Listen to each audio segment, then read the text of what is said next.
Swayam Prabha. Digital India. Educated India.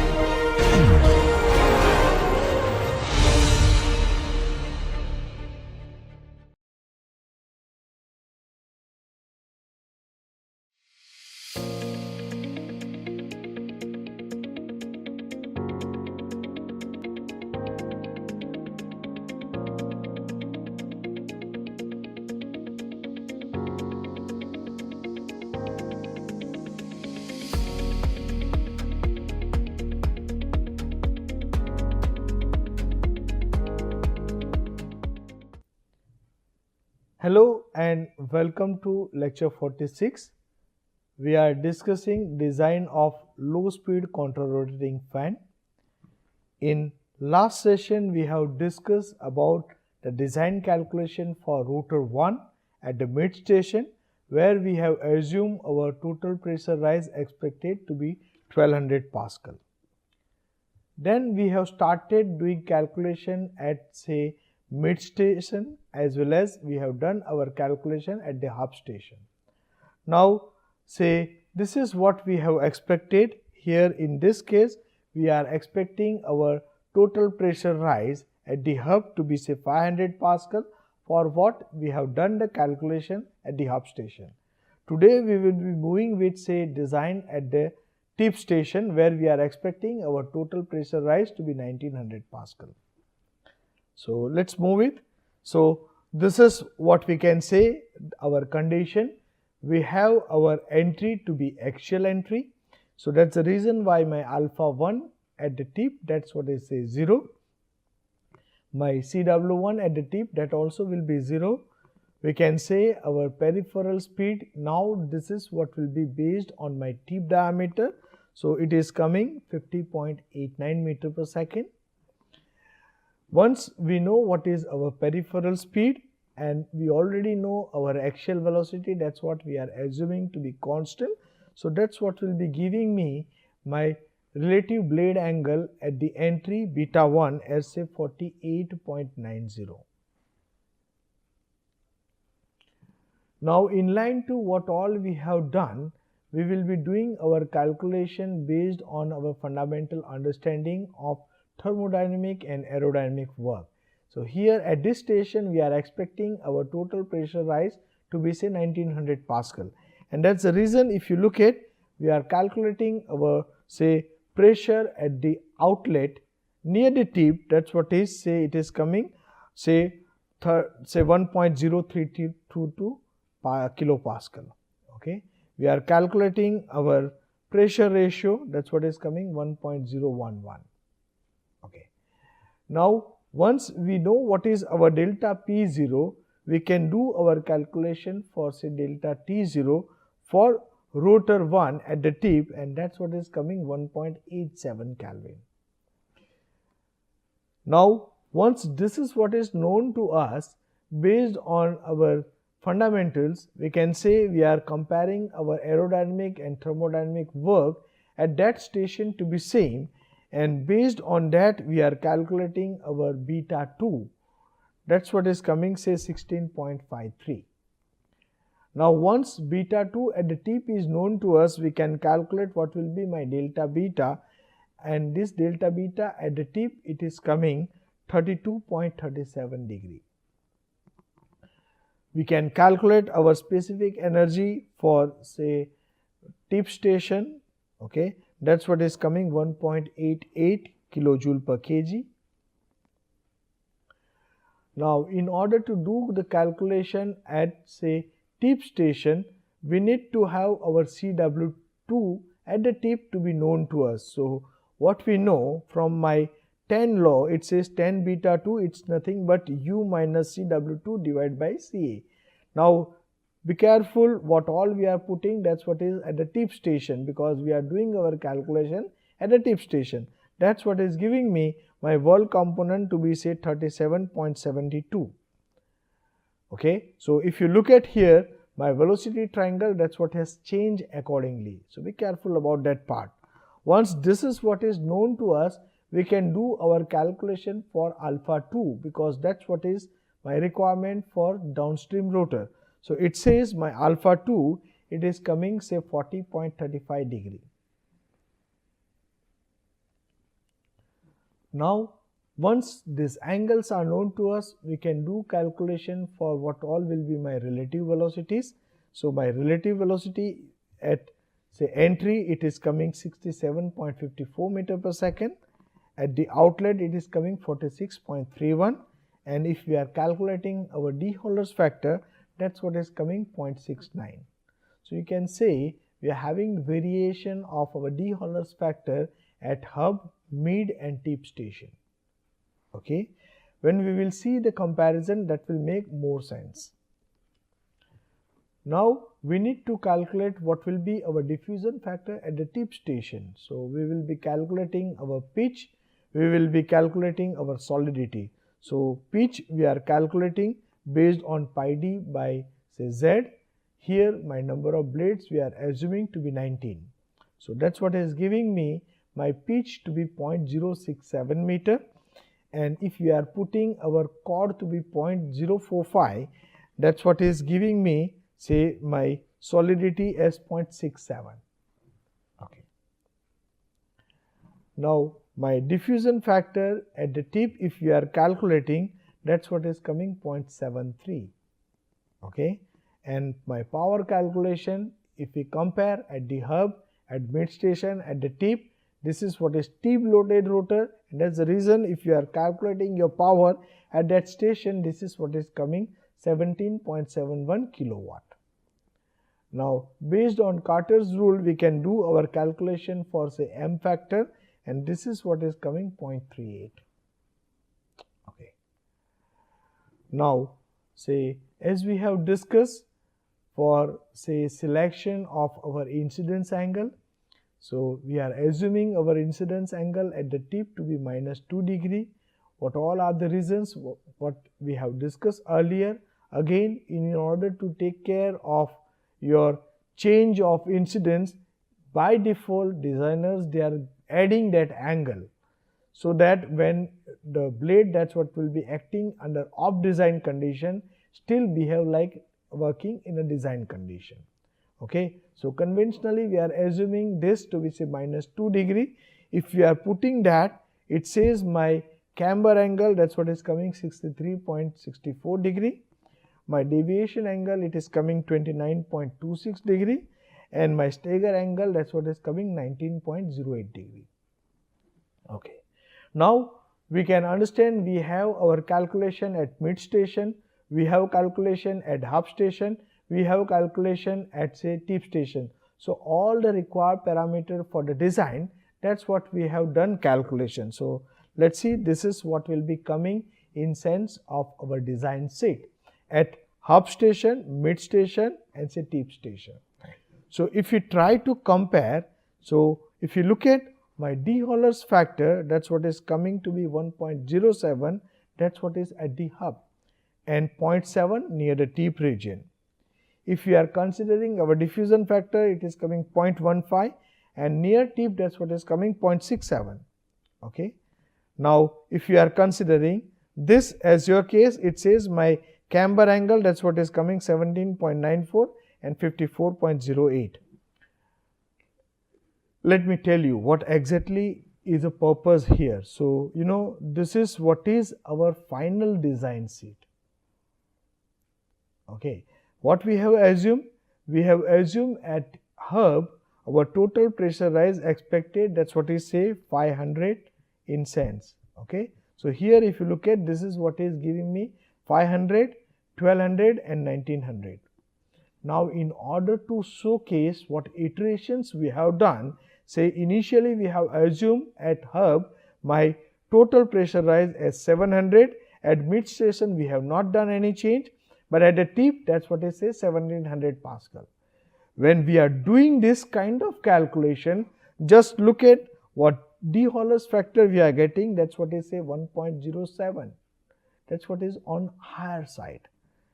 But at the same time, if you compare my delta beta at the hub, that's what is coming 50.20, that's what is too large. Okay, same way if at the tip, if you are looking at, that's what is say 27.81. So you can say the blade what I will be making, that's what will be highly twisted blade. Okay. So what it indicates, now you need to play with your parameters. So what all parameters we need to play with. So here if you look at, say for this case, for our design what we have done at hub, we have taken our total pressure rise as a 500 Pascal, and that's what is giving me my delta beta as 37.18. You can compare these numbers.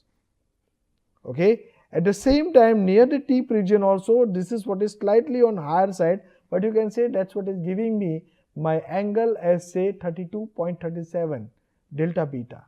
So by this way, you are having the flexibility to modify these numbers, and basically you do initial calculation at the mid station with your pen and paper, verify that part, is it coming as the same number, then you make or extend your Excel sheet for hub and tip station.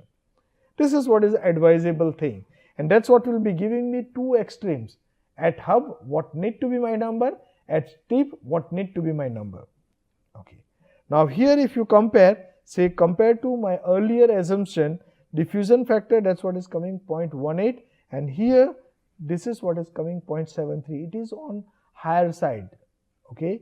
We will discuss about this point, what is the reason why we are expecting this to be on higher side.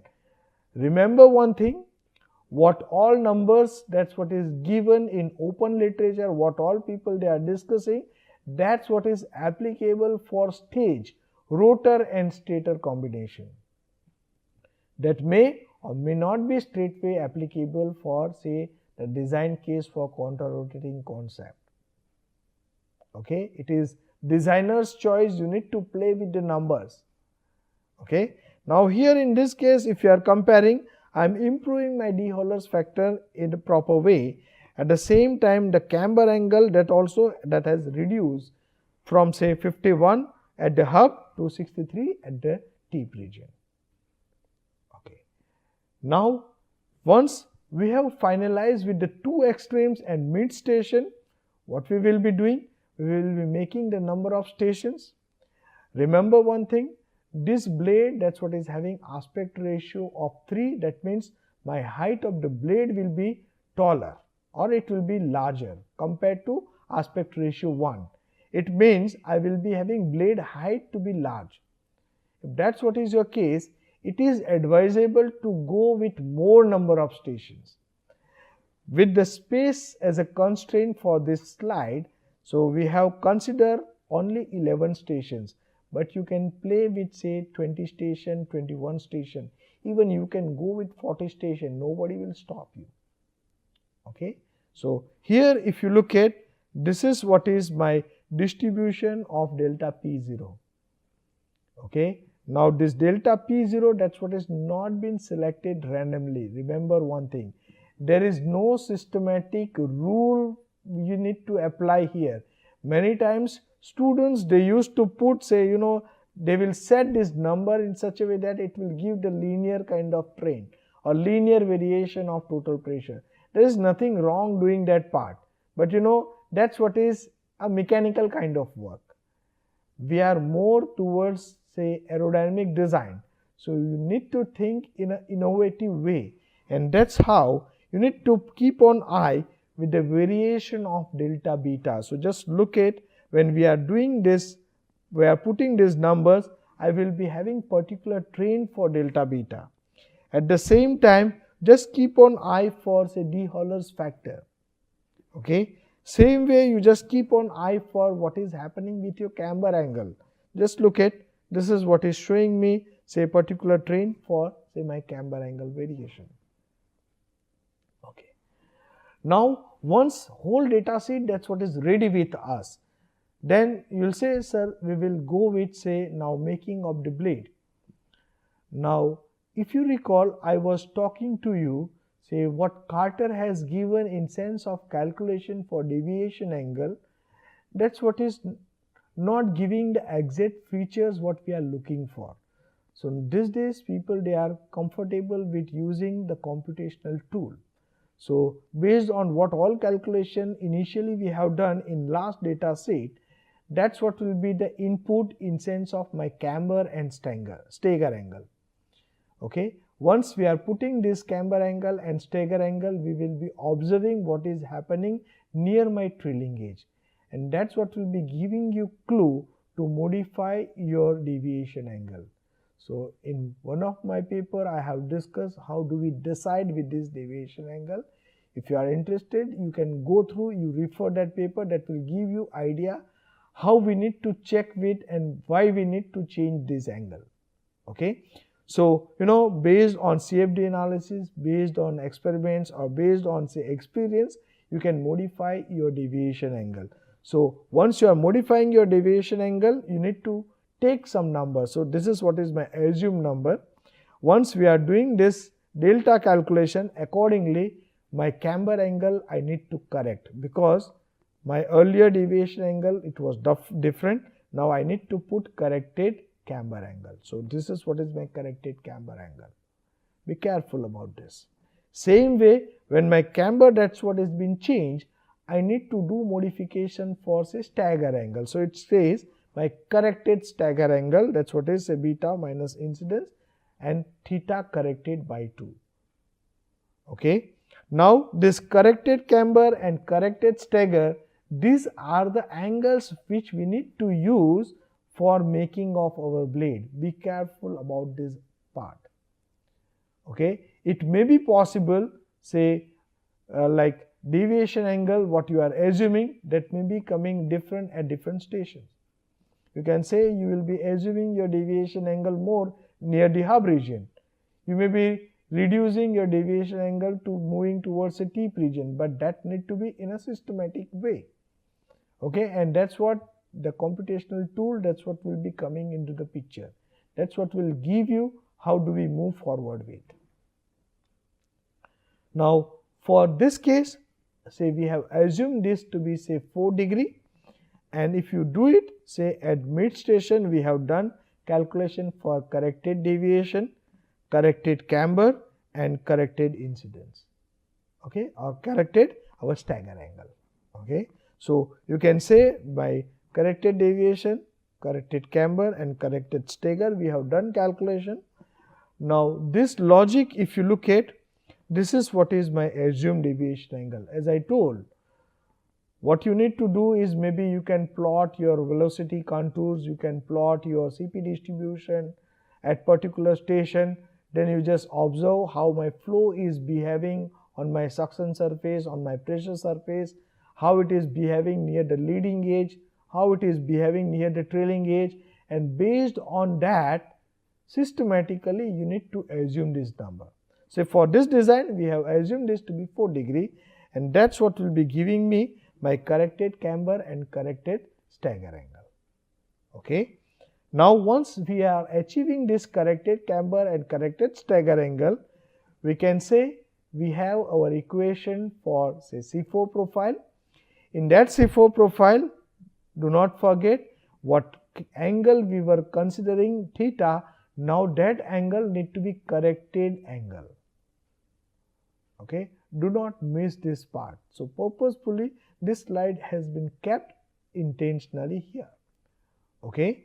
Now same way, what stagger angle we have considered for our earlier program, now that input will be corrected stagger angle. So accordingly we will be getting our blade geometry.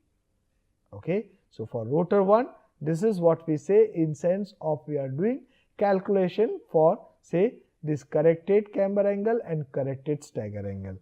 Let me show you say how we will be having our variation of beta 1 and beta 2. So you can say this is what is my delta beta variation, this is what is representing my delta alpha variation, and delta beta, that's what is varying in a different way here. My diffusion factor at the hub, it is coming to be lower, and my diffusion factor at the tip, that's what is larger, that's what is reflecting in sense of our de Holler's factor also. Okay. Now when we are putting all our angle calculation for different 11 stations, so if you look at, this is what is representing my 1200 and 800 Pascal distribution. So this is what is a geometry for my rotor 1. Okay, so here if you look at, say, this is what is my hub curvature, my mid station and my tip station. Okay, so same way here, this is what is my hub and tip. Since this is what is a rotating component, we will be taking all our aerofoils about CG. Now let me show you here. So this is what is we have done our initial calculation with. That's what is with 1100 and 900 Pascal. So you can compare the change of the shape for my blade. Just look at, this is what is my rotor 1, this is what is my rotor 2, and if you are looking at how my angles, that's what is changing. Now be careful, what all we are discussing, that's what is what delta P0 you are distributing along the span. It may be having some variation. So many times, say initial design, people they are doing with Axial seat, then they realize they are looking for say particular kind of performance, that's what they may or may not be achieving. Then at that time, say span wise they will be doing their calculation for total pressure rise, and based on that comparison, according to the expectation, my delta P0, that's what can be changed. When I am changing delta P0, accordingly I need to make my distribution in a smooth way. If you look at here, say my variation of beta 1 and variation of beta 2, that need to be smooth, it should not be zigzag. Otherwise it will not permit you to make the blade. And that's the reason, as I told, you take more number of stations. Say here we have taken 11 station, you go with say 22 station, 21 station, no one will stop you. Okay, and this is what now when we are comparing, this is what is a comparison for rotor 1 for two different loadings. So here if you look at this golden color, what you are observing, that's what is say 1200 and 800 Pascal. That means my expected total pressure from rotor 1 is 1200 Pascal, and my rotor 2, that's what is we will be calculating immediately. So here if you look at, this is how my angle variations, that's what is coming into the picture. So if you look carefully from leading edge, okay, so from hub to tip, I will be having the variation of angle. At the same time, towards the trailing edge also, I will be having highly twisted blade for 1200 Pascal. Okay, so remember at all station, my distribution of pressure, that's what is different for both the blades. This is what is for representation purpose. Okay, now you can understand if you try to look at what is happening here near the tip region, I am having my angle, that's what is coming to be larger. Okay, now that's what if you go through your aerodynamics, it says when I will be having my blade to be highly cambered blade or slightly more cambered blade, I may be having chances for my flow to get separated. So aggressively if you are doing design, many times maybe as per your blade shape or as per your computational study, you may need to modify these angles or you may need to reduce your loading. Sometimes you fail, maybe you need to go with the higher loading. So this is what is all designer's choice. Okay, so I'm sure this is what it is giving you idea about the design for rotor 1. So here we are stopping with, in next lecture we will be discussing about the design of rotor 2. Okay, so be with me and we will be discussing design of rotor 2 based on fundamental concept, and later on we will be comparing both the rotors by using two different loadings. Thank you.